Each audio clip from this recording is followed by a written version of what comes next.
ពីលោកអ្នកបានតាមដានទស្សនាព័ត៌មានសេដ្ឋកិច្ចទី1តាក់ទងទៅនឹងការសហការគ្នារវាងក្រុមហ៊ុនធានារ៉ាប់រងយុទ្ធវត្ត Forte ជាមួយនឹងបាត់ធនាគារ Maybank កម្ពុជាគឺមានព័ត៌មានជាបន្តតាក់ទងទៅនឹងធនាគារ Maybank កម្ពុជាគឺបានចាប់ផ្ដើមគំនិតដូចដើមនៅបង្កើតនៃកម្មវិធីដែលមានឈ្មោះថា River Day ដែលជាផ្នែកមួយនៃការឆ្លើយតបក៏ដូចជាថ្លែងអំណរគុណដល់អតិថិជនរបស់ធនាគារ Maybank កម្ពុជាផងដែរ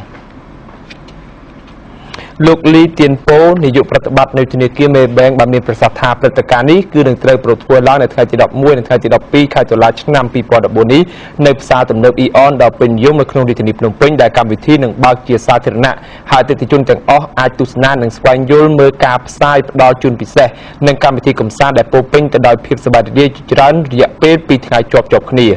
លោកបានបន្តថាកម្មវិធី Maybank River Day នឹងធ្វើការដាក់សម្ពោធនៅកម្មវិធីពិសេសមួយទៀតគឺកម្មវិធី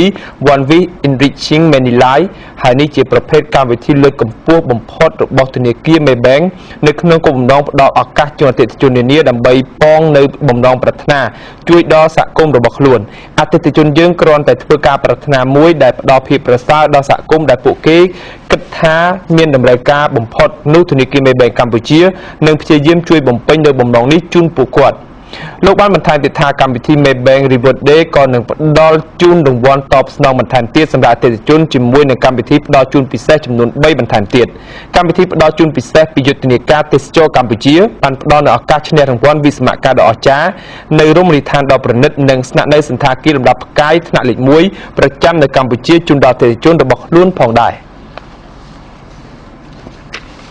ចាសម្រាប់ព័ត៌មានសេដ្ឋកិច្ចជាបន្តនេះគឺផលិតផលអំពូលភ្លើងអូសា